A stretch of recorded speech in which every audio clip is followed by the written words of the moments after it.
नीचे एक रूप में प्रकट हो गए जिनका नाम है बोले कच्छप भगवान की जय। समझ सके तो समझ लेना, ये शरीर ही वो सागर है और जिसमें मन ही महेंद्राचल पर्वत है। पर्वत रुक नहीं रहा, कभी नीचे धंसता है, कभी इधर जाता है, कभी उधर जाता है। इस देह के सागर में हमारा मन रूपी भी पर्वत टिकता कहां है? बैठे हैं वो पांडाल में और किन्हीं का तो मन फैक्ट्री के शटर को ऊपर नीचे कर रहा होगा, कहीं कहीं किसी मार्केट में हिसाब के लिए मन दौड़ लगा रहा होगा। इतने दिन हो गए, पता नहीं कितना नुकसान हो गया होगा। इतने दिन हो गए, पता नहीं मील कैसे चल रहा होगा। मन को एकाग्रचित कैसे किया जाए? जैसे महेंद्राचल पर्वत के नीचे कच्छप इष्ट हैं, उनका मन कभी उछल कूद नहीं करता, जिनका मन सदैव इष्ट का स्मरण करता है, उसके ही लिए इष्ट की आवश्यकता है। वासुकी नाग की नौती बनाई गई। वासुकी नाग है गुरु का मंत्र, गुरु का संदेश। मनरूपी महेंद्राचल पर्वत पर संत के मंत्र की नौती बना करके घर्षण करना शुरू कर दीजिए। क्या निकलेगा? सबसे पहले हलाहल विष, दुनिया की बुराइयां, और उन बुराइयों को पचाने के लिए सिप बनने की आवश्यकता है। जहर निकला, देवताओं ने नारायण को कहा पी लीजिए। नारायण ने कहा हमें मक्खन मिश्री खाने की आदत है जी, हम ये जहर वहर कुछ पीने वाले नहीं है, तो उपाय कर दीजिए। कहा डमरू वाले के अलावा और इतनी बढ़िया पाचन शक्ति किसी की तो है नहीं जो इस जहर को पचा करके बता दे। तो सब पहुंचे हैं कहां? विश्वंभर भगवान भोलेनाथ के दरबार में। ये तो दरबार ही एक ऐसा दरबार है जहां हर व्यक्ति के आंसुओं को पहुंचा जाता है। पहुंचे, स्तुति की, देव देव महादेव, देव देव महादेव। अरे भगवान, आप देव नहीं, आप महादेव हैं। भूतात्मन भूत भावना, संसार के सभी प्राणियों के आप अधिपति है। त्राय न शरणापन्ना, त्राय त्राय, हम आपकी शरण में चल करके आए, हमें बचाइए बचाइए। क्या हो गया? बस हम दुखी है, जहर निकल के आया है, बाबा ये पी लीजिए। भोले बाबा ने कहा अमृत निकलने की बात थी तब तो लिफाफा नौता का किसी ने नहीं भेजा, और जहर निकल के आया है तो दौड़ते हुए आए हो। क्या मैं जगदम्बा के घर में फालतू हूं तो जहर खा करके मौत को स्वीकार कर लूं? मेरा शरीर बटा हुआ है, आधा मेरी अर्धांगिनी दुर्गा का शरीर है, जगदम्बे का है, मैं बिना पूछे तो बात करूंगा नहीं। तो देवताओं के साथ भोले बाबा भगवती के पास पहुंचे। कहा सुन रही हो? हाँ क्या बात है? देवता आए हैं, काय के लिए? बोलते हैं जहर पी लीजिए। मैया भगवती ने कहा तो पी लीजिए। मैया भगवती ने कहा तो पी लीजिए। भोले बाबा ने कहा मर जाएंगे। तो माता भगवती ने कहा आप साधु हैं साधु की कदर जिंदे में उतनी नहीं होती जितनी कि मरने के बाद होती है। जैसे जिंदा हाथी लाख का और मरा हुआ 1.25 लाख। महापुरुषों की कदर तो जाने के बाद होती है, जब दुनिया नहीं, प्रकृति को बनाने वाला भी जिसके लिए रुदन करता है। मां भगवती ने इतनी सुंदर बात कही है कि यदि साधु की मृत्यु भी होती है, उसकी मृत्यु भी एक छाप छोड़ करके जाती है।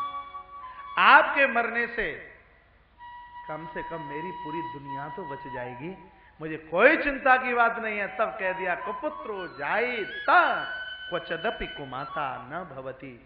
ये औलाद कुपुत्र हो सकती है लेकिन मेरी मां कभी कुमाता नहीं हो सकती। हाथ जोड़ करके कह दिया है आप जहर का पान कर जाइए। ऐसी माताएं दुनिया में उंगलियों पर गिनने वाली होती हैं, जो अपने बच्चों को बोल दें बेटा आज से मैंने राष्ट्र के लिए तुझको बलिदान के रूप में दे दिया है, मैंने तुझे धर्म के लिए छोड़ दिया, मैंने तुझे सत्कर्म के लिए छोड़ दिया।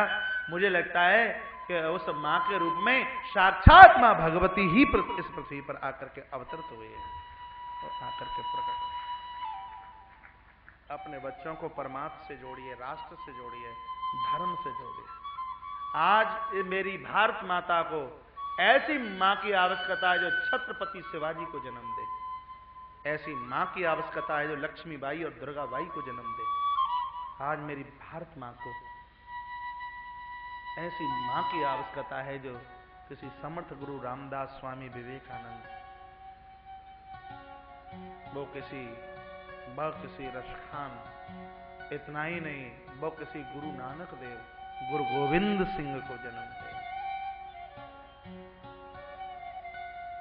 ऐसी मां की आवश्यकता है।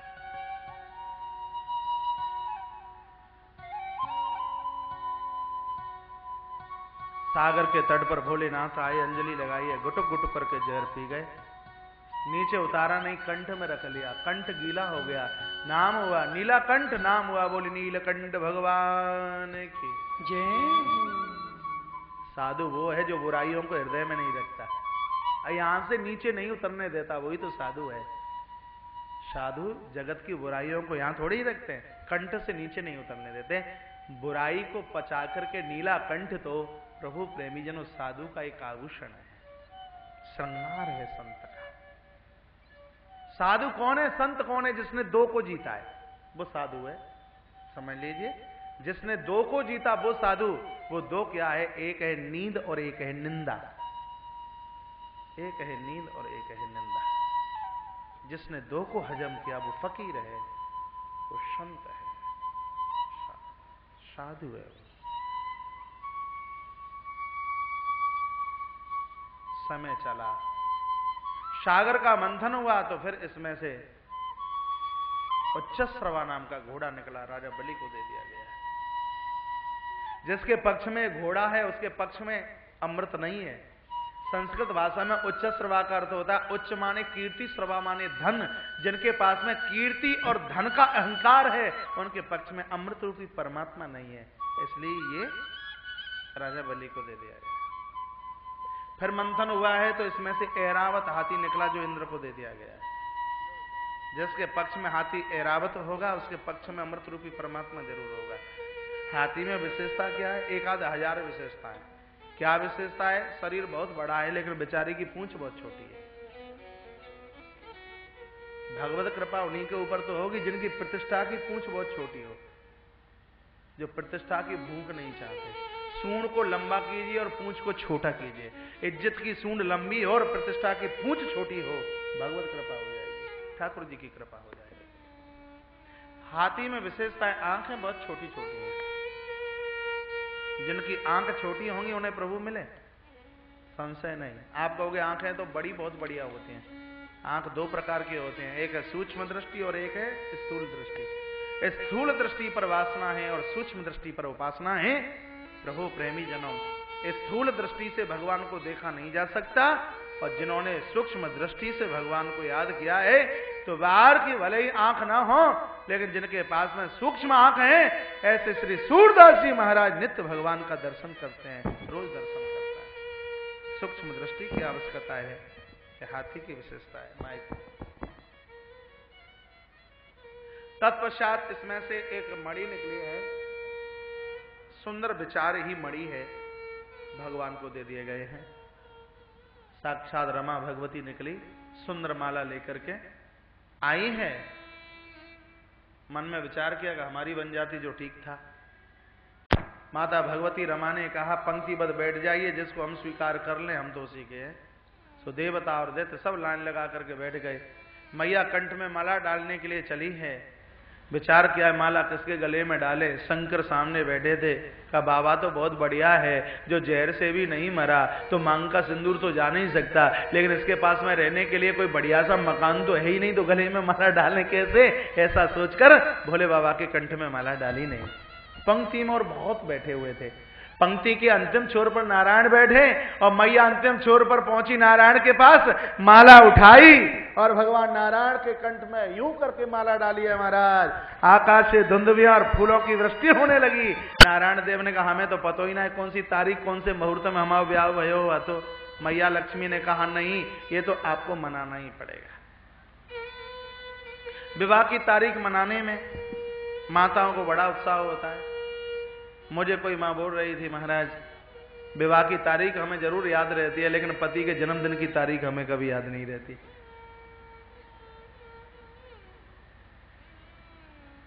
जोर दिया उत्सव मनना चाहिए।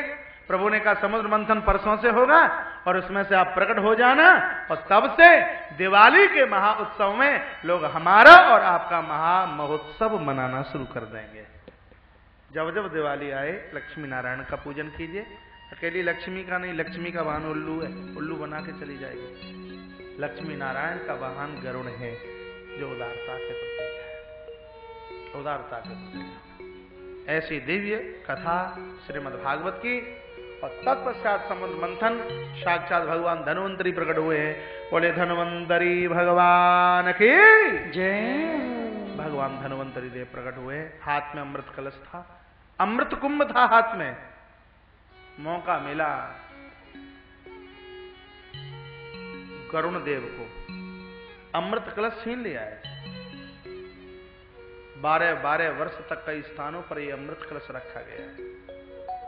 प्रयाग में रखा संगम के तट पर, बूंदें डाली, 12 साल के बाद महाकुंभ। नासिक गोदावरी के तट पर भगवान त्र्यंबकेश्वर के चरणों में, वहां भी 12 वर्ष के बाद में महाकुंभ। इंदौर उज्जैन के बहुत भक्त लोग बैठे हुए हैं।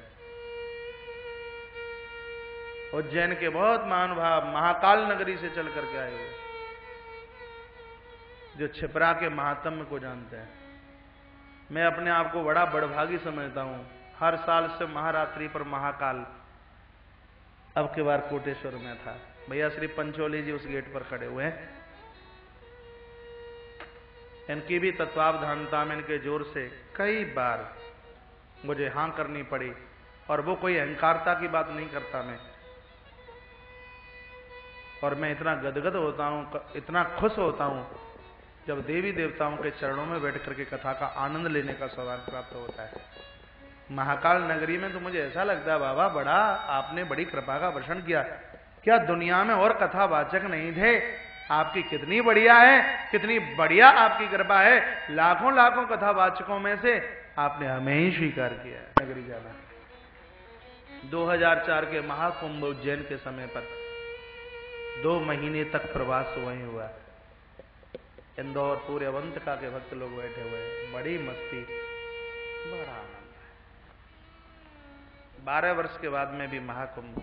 अब कब आएगा? 2016 में। पुराणों में पढ़ा है, संतों से सुना है कि अभी कुंभ की छुट्टी नहीं हो गई तो श्रीधाम वृंदावन में परिक्रमा मार्ग में जाना। एक वृक्ष ऐसा है जो आज तक सूखा नहीं। उधर देखना चीर घाट की तरफ, और कुछ विलक्षण है। आप यहां आए हैं, ब्रज की परिक्रमा जरूर लगाएं। वृंदावन की परिक्रमा का बड़ा महत्व है। और यहाँ के उन पावन दार्शनिक स्थलों को आप देखोगे, एक वृक्ष ऐसा है वो कदम का, जो पेड़ आज तक सूखा नहीं है। ऐसा यहाँ के संत मनीषी लोग ऐसा बोलते हैं, और उनकी शोधता ये बोलती है वृक्ष वो है जहाँ भगवान गरुण देव ने यहाँ भी उस कलश को छिपा करके अमृत बूंदें डाली हैं। तो 12 वर्ष के बाद में महाकुंभी का पर्व श्रीधाम वृंदावन की माटी में भी होता है। आज इस चैनल के माध्यम से मैं दुनिया को बताना चाहूंगा, लोग इस श्रीधाम वृंदावन की उस महाकुंभ की आस्थामयी भावी वेला को भूले बैठे हुए हैं। ये महाउत्सव हम हरिद्वार में भी कर लेते, कोई ऐसी बड़ी बात नहीं थी। जगह बहुत पर्याप्त थी, एकड़ों में जगह मिल रही थी हरिद्वार में, लेकिन मन नहीं माना। मन में ये बात आई कि श्रीधाम वृंदावन में 12 वर्ष के बाद में महाकुंभ, और लोग इस बात को भूले बैठे हुए हैं। उनको इस बात का पता ही नहीं है। और इस बार तो वो महामुहूर्त है जो 36 साल पहले 1974 में वो मुहूर्त आया था। 36 साल के बाद में वो मुहूर्त चल करके आया है। एक दिन बोल रहा था, जैसे माता वैष्णो देवी के दर्शन के बाद में महाभैरव बाबा का दर्शन, और उसी प्रकार से उन 4 कुंभों के साथ में हाजिरी यदि श्रीधाम वृंदावन में नहीं लगी है तो प्रभु प्रेमी जनों, उन कुंभों का फल और उन कुंभों का पुण्य है वो अपने आप में अपूर्ण है। 4 धाम की यात्रा में श्री वृंदावन का वास, ये तो साक्षात गोलोक है, भगवान का है। आप किसी साधारण वेला में नहीं बैठे हैं, आप आए हैं, समय मिलता है रात्रि को उधर महाकुंभ की तरफ यमुना के पावन पुलिन तट पर आप जरूर जाया कीजिए। बड़े बड़े संत बैठे हुए हैं वहाँ, बड़े बड़े महंत बैठे हुए हैं वहाँ, मनीषी बैठे हुए हैं, गिर कंदराओं से निकल करके आए हैं, जिनके पास में ढोंग आडंबर नहीं है, जिनके पास में मिथ्या बाध्यता नहीं है, जिनके पास में कोई प्रपंचता नहीं है, उनके पास में अपनी एक कोई असलियत है, और उनका दर्शन जीवन की कुभाग्य की रेखा को समाप्त करके एक भाग्य की लकीर बनाने में सक्षम होता है। ऐसे संत बैठे हुए हैं, ऐसे महापुरुष बैठे हुए हैं, उनका दर्शन कीजिए। श्रीधाम वृंदावन का ये महाकुंभ जगत के उद्धार और जगत के आत्म कल्याण के लिए है, और उसी की पावन उपलक्षता में ये तुलसीवन आश्रम का कोई वार्षिक उत्सव नहीं है, या आश्रम का और कोई फंक्शन नहीं है। ये तुलसी परिवार विश्व जागरण मानव सेवा संघ चैरिटेबल ट्रस्ट तुलसीवन आश्रम विशाल भक्तों की पावन कर्मठता के द्वारा ये बृहद आयोजन, ये महायज्ञ, बस उसका लक्ष्य एक ही है, इस महाकुंभ के पावन महाकुंभ के पावन पर्व पर भक्तों को पूरे सप्ताह तक श्रीधाम वृंदावन की भावी माटी में रहने का सौभाग्य प्राप्त होवे। आधार ये बड़े वो बड़भागी होंगे सप्ताह के 7 दिनों में जिनकी एक भी दिन की उपस्थिति ना हो। 24 घंटा तीर्थ में वास करने का बहुत भारी प्रभाव है, और जहां 7 दिन रहने का सौभाग्य प्राप्त हो जाए तो फिर तो बात ही क्या है। तो अमृत कलश श्रीधाम वृंदावन में भी छिपाया गया। स्कंद पुराण पढ़ लें, और प्रभु प्रेमी जनों, उसके तत्पश्चात श्री हरिद्वार हरि की पौड़ी पर इस महाकलश को छिपाया गया। तो सब जगह 12-12 वर्ष के बाद में महाकुंभ का पर्व मनाया जाता। स्नान की तो बात अलग रही, जो लोग पहुंच भी जाते हैं, अश्वमेध सहस्त्राणी वाजपेयी शतानिच, हजारों अश्वमेध यज्ञ और सैकड़ों वाजपेयी यज्ञ करने का सौभाग्य उन लोगों को प्राप्त होता है। बोली भक्तवत्सल भगवान की जय, कृष्ण कन्हैया लाल की जय, जय जय श्री राधे, जय जय श्री राधे, जय जय श्री राधे श्याम।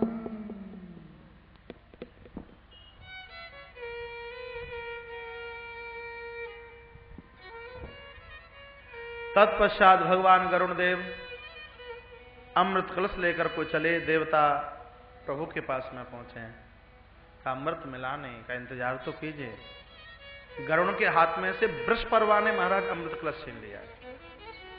दैत्यों में झगड़ा होने लगा, पहले हम पिएंगे। ईश्वर उनको कहां मिलेगा, अमृत उनको कहां मिलेगा? जहां कलह है, जहां झगड़ा है, वहां अमृत नहीं है, वहां ईश्वरी कृपा नहीं है, जहां कलह है। इतने में तो भगवान मोहिनी रूप धारण करके प्रकट हो गए। बोलिए मोहिनी भगवान की जय। प्रभु मोहिनी रूप से अवतरित हुए हैं।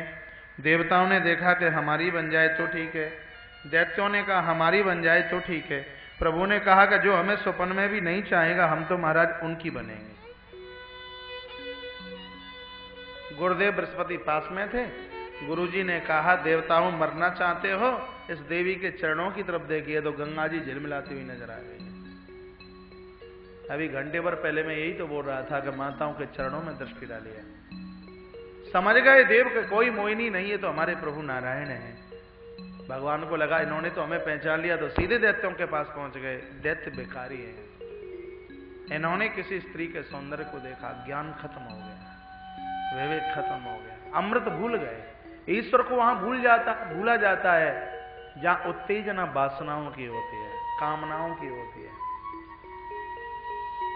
तो वहां ईश्वर याद थोड़ी आता है। अमृत जितनी बार मेरे मुंह से निकले, वो क्या है? अमृत ईश्वर है, अमृत तत्व ही तो ईश्वर है। भूल गए। अब तो ये लग रहा है कि कैसे भी हमारी बन जाए, और बातों में फुसलाते हुए पास पहुंच गए। कहा कौन हो? ये मत पूछिए हम कौन है, ये बताइए चाहते क्या हो। कहा इस अमृत का बंटवारा कर दीजिए। भगवान मोहिनी बोले कि मैं राहगीर एक पथिका, तुमने हमारा विश्वास कैसे कर लिया? कहा ऐसा दुनिया में होगा कौन जो तुम्हारा विश्वास न करे, आप बांट दीजिए, बंटवारा कर दीजिए। सुखदेव स्वामी सावधान करते हैं, परीक्षित भगवान ने अपने हाथ में अमृत कलश लिया, देवता और दैत्यों को पंक्तिबद्ध बैठाया और अमृत कलश खोला है। राजा बलि के पास भगवान मोहिनी पहुंचे और कहा राजन सागर में से निकला है अमृत, इसलिए मुझे इसके ऊपर पानी की बूंदें ज्यादा नजर आती हैं। यदि तुम कहो तो गाढ़ा गाढ़ा अमृत बाद में हम तुमको पिला देंगे, और ऊपर का पानी पानी है वो हम दैत्यों को पिला करके आ जाते हैं।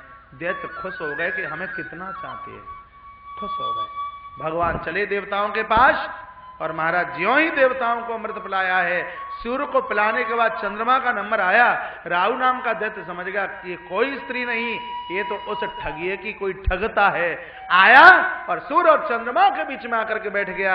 जब भगवान इस राहु को अमृत पिलाने लगे तो सूर्य और चंद्रमा ने मुंह मटकाया, नाथ करते क्या हो, देवता नहीं ये दैत्य है। प्रभु ने कहा वो मुझे भी पता था, दुनिया को बता रहा था कि पंक्ति भेद नहीं करना चाहिए।